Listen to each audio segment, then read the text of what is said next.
Hello बच्चों, कैसे हैं आप। आज हम शुरू करेंगे विज्ञान पाठ 1 रासायनिक अभिक्रियाएं एवं समीकरण। बच्चों, ये पार्ट 1 है। पार्ट 1 में जितना हो सका है मैं आपको समझाने की कोशिश की हूँ। जैसे ही आप इस पाठ का शुरू करते हैं तो आपको जो टॉपिक मिलता है, फर्स्ट टॉपिक, वो है भौतिक परिवर्तन और रासायनिक परिवर्तन, है ना। तो हम कैसे जानेंगे कि भौतिक परिवर्तन क्या है और रासायनिक परिवर्तन क्या है। बच्चों देखिए, मेरे हाथ में एक कागज है। क्या होता है, यदि मैं इसे फाड़ देती हूँ तो ये कागज के 2 टुकड़ों में परिवर्तित हो जाता है। तो क्या ये पहले समान जैसे जो कागज था उसी के समान है, या फिर अभी इसमें कोई परिवर्तन आया? कोई परिवर्तन नहीं आया ना। परिवर्तन कहने का मतलब क्या कोई नए पदार्थ का निर्माण हुआ? ये तो फाड़ने के बाद भी कागज से कागज ही है। अतः हम कह सकते हैं कि क्या हो रहा है भौतिक परिवर्तन में, कि जो कागज था, कागज वो कागज में ही रह गया। कोई नए पदार्थ का निर्माण नहीं हुआ। नए पदार्थ का निर्माण या नए रसायन का निर्माण नहीं हुआ। लेकिन क्या होगा यदि इसी कागज को हम जला देते हैं? यदि इस कागज को हम लोग जलाते हैं तो आप देख सकते हैं कि ये कागज क्या हो रहा है, कार्बन डाइऑक्साइड निकल रहा है ना। ये कागज जलने के बाद राख तो निकल ही रहा है, साथ में कार्बन डाइऑक्साइड भी निकल रहा है। यानी कि हम कह सकते हैं कि यहाँ पर बिल्कुल नए पदार्थ का निर्माण हो रहा है।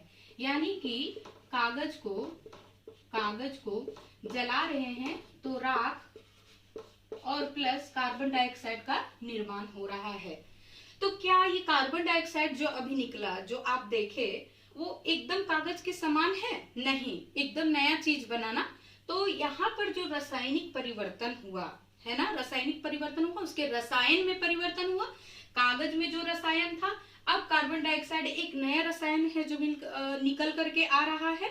तो यहाँ पर जो रासायनिक परिवर्तन हुआ, इसको हम कह सकते हैं कि ये रासायनिक अभिक्रिया हुआ। यहाँ पर क्या हुआ, रासायनिक अभिक्रिया हुआ। एक और उदाहरण हम लोग देखते हैं, ठीक है। तो बच्चों क्या होता है यदि बर्फ को पिघला देते हैं तो ये पानी में परिवर्तित हो जाता है। पानी को यदि फिर से हम लोग गर्म करते हैं तो ये वाष्प में परिवर्तित हो जाता है ना। तो क्या तीनों का कंपोजिशन सेम है या फिर कोई नए पदार्थ का निर्माण हुआ? कोई नए पदार्थ का निर्माण हुआ? नहीं, तीनों का कंपोजिशन सेम है। कैसे?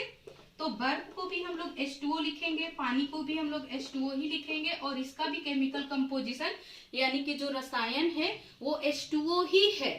तो भले इसके भौतिक अवस्था यानी कि बर्फ देखने में ठोस है, पानी देखने में द्रव है, और जो वाष्प है वो भाप है, गैस के समान है ना। तीनों अलग अलग चीज है, लेकिन तीनों के रसायन क्या है, एकदम सेम।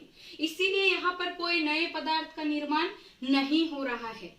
बच्चों, क्या आप अपने दैनिक जीवन में इस्तेमाल होने वाले या फिर अपने दैनिक जीवन में देखे जाने वाले भौतिक परिवर्तनों के बारे में बता सकते हैं? हाँ, आप बता सकते हैं। जैसे मोमबत्ती का पिघलना। क्या मोमबत्ती पिघल करके कोई नए पदार्थ का निर्माण कर रहा है? नहीं, वो तो मोमबत्ती से मोमबत्ती ही है। लेकिन वहीं अगर मोमबत्ती जलता है तो कार्बन डाइऑक्साइड निकल रहा है और नए पदार्थ का निर्माण कर रहा है। अब चलते हैं हम लोग रासायनिक परिवर्तन का एक और उदाहरण देखते हैं। बच्चों, चौक तो आप देखे होंगे, जिससे आपके शिक्षक आपको पढ़ाते थे। चौक को तोड़ देते हैं तो चौक से वो चौक ही रह जाता है ना। लेकिन क्या होता है यदि चौक को हम लोग गर्म कर देते हैं? क्या होता है यदि चौक को गर्म कर देते हैं तो कैल्शियम ऑक्साइड और कार्बन डाइऑक्साइड में परिवर्तित हो जाता है। क्या हो जा रहा है? परिवर्तित हो जाता है ना। कार्बन कैल्शियम ऑक्साइड में और कार्बन डाइऑक्साइड में परिवर्तित हो जा रहा है। यानी कि हम कह सकते हैं कि पहले जो कैल्शियम कार्बोनेट था, अब वो चेंज होकर के कैल्शियम ऑक्साइड और कार्बन डाइऑक्साइड में परिवर्तित हो गया और एकदम नए पदार्थ का निर्माण किया। तो यहाँ पर हो रहा है ना रसायनों में परिवर्तन। यानी कि अगर रसायनों में परिवर्तन हुआ तो यहाँ पर हम कह सकते हैं कि रासायनिक अभिक्रिया हुआ। बच्चों, अब हम लोग रासायनिक अभिक्रिया का कुछ उदाहरण देखते हैं, ठीक है। रासायनिक परिवर्तन आपको समझ में आ गया। जहां रासायनिक परिवर्तन हो रहा है वहीं रासायनिक अभिक्रिया भी हो रहा है, ठीक है। तो अब हम लोग देखते हैं कि रासायनिक अभिक्रिया के कुछ उदाहरण है। मैं यहाँ पर कुछ उदाहरण लिखी हूँ।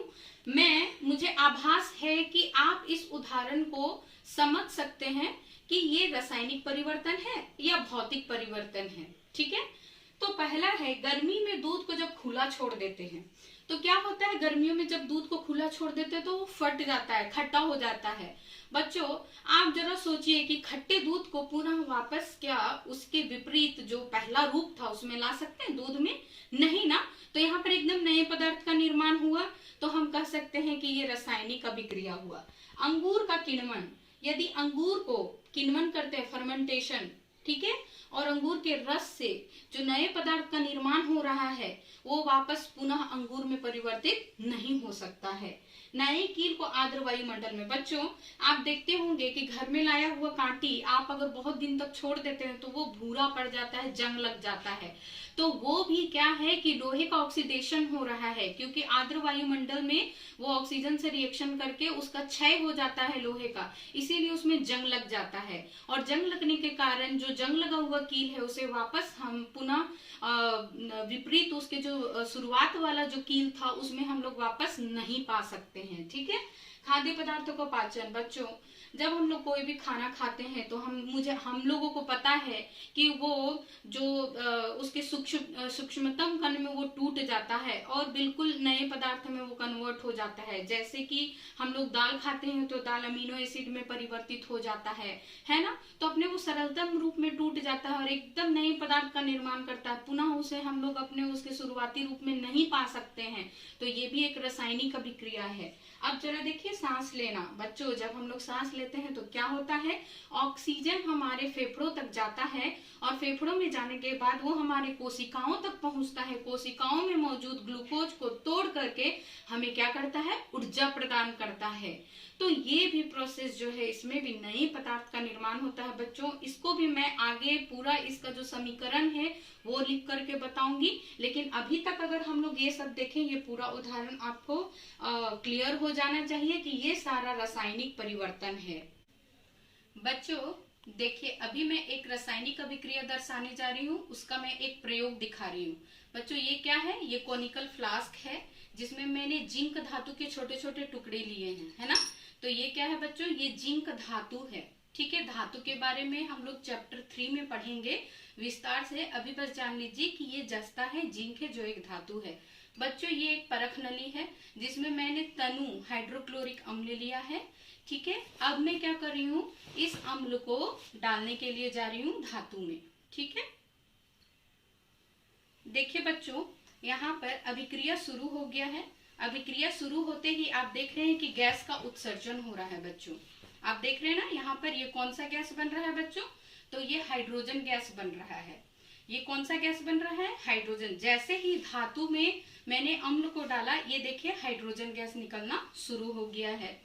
तो अभी अगर मैं इस फ्लास्क को छूती हूँ बच्चों तो ये मुझे गर्म लगता है। कैसा लगता है, गर्म लगता है।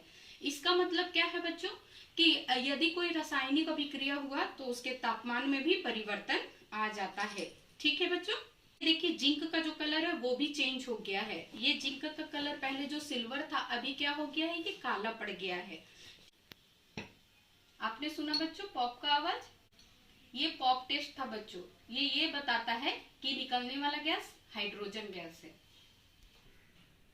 बच्चों तो अभी हम लोग जस्ट अभी एक प्रयोग देखे कि क्या किए, जिंक के छोटे छोटे टुकड़ों को जब हम लोग कोनिकल फ्लास्क में डाले, जिंक के छोटे छोटे टुकड़ों को, और इसमें हम लोग क्या किए, हम लोग HCl भी डाल सकते हैं, तनु HCl, या फिर कोई भी अम्ल H2SO4 भी ले सकते हैं, है ना। कोई भी, दोनों में से कोई भी ले सकते हैं, कोई भी। ठीक है, अब लेने के बाद हम लोग क्या करते हैं, जब जिंक में डालते हैं जो एक धातु है, तो हम लोग देखते हैं गैस का उत्सर्जन हुआ। तो बच्चों देखा आपने क्या हुआ, गैस का उत्सर्जन हुआ। तापमान छू करके देखा तो ये गर्म का एहसास हुआ, तो तापमान में भी परिवर्तन हुआ और रंग बच्चों, जिंक का कलर कितना सुंदर चमकीला था ना, अब वो काला पड़ गया है, तो रंग का भी रंग में भी परिवर्तन हो गया। इसका एक और उदाहरण है बच्चों रंग में परिवर्तन का, कि जब हम लोग लोहा का जब नया कोई सामान लेते हैं तब वो कैसा होता है, लेकिन वही खुले वायुमंडल में, आर्द्र वायुमंडल में, नमी युक्त वायुमंडल में छोड़ देने के बाद, उसमें जंग लगने के बाद उसका कलर क्या हो जाता है, तो भूरा हो जाता है। यानी हम कह सकते हैं कि उसमें भी रासायनिक अभिक्रिया हुआ। बच्चों ये दिया हुआ है अवस्था में परिवर्तन। अभी जब हम लोग जैसे डालते हैं HCl तो क्या होता है कि जिंक के कुछ कण इसमें मिल करके लवण का निर्माण करते हैं, है ना। तो यहाँ पर जो जिंक है उसके कुछ कण मिल जाते हैं, तो जिंक तो ठोस था, मिलने के बाद वो लवण, विलयन युक्त लवण का निर्माण करता है, तो यानी कि वो ठोस से द्रव में परिवर्तित हो गया। इस अभिक्रिया को हम लोग ऐसे लिख सकते हैं Zn प्लस HCl, क्योंकि जिंक और HCl को हम लोगों ने मिलाया था, तो ZnCl2 जो एक लवण है प्लस H2 गैस का निर्माण हुआ। H2 गैस है जो ऊपर गया। बच्चों ये जो समीकरण लिखना है ये हम पार्ट 2 में आप लोगों को बहुत अच्छे से बताएंगे कि कोई भी अभिक्रिया होता है तो उसका पूर्ण समीकरण, यानी कि पूर्ण समीकरण जो बहुत ज्यादा से ज्यादा सूचना दे। जैसे कि जिंक क्या है, सॉलिड लिया था हम लोगों ने, HCl कैसा लिया था, लिक्विड लिया था। जिंक जो बना ये कैसा बना, एक्वस बना, यानी कि विलयन बना, और हाइड्रोजन जो कैसा बना, वो गैस बना और ऊपर की ओर गया। तो ये जो, और इसको हम लोगों ने क्या किया, एक तीर के निशान से दिखाया है ना, तो ये अभिकारक है और ये क्या है, उत्पाद है। तो ये इसका विस्तृत जानकारी हम लोग पार्ट 2 में देखेंगे। तब तक बच्चों आप घर में बैठे क्या करेंगे, अपने दैनिक जीवन में इस्तेमाल होने वाले या दैनिक जीवन में देखे जाने वाले रासायनिक परिवर्तन और भौतिक परिवर्तनों को लिखेंगे। ठीक है, ओके बच्चों।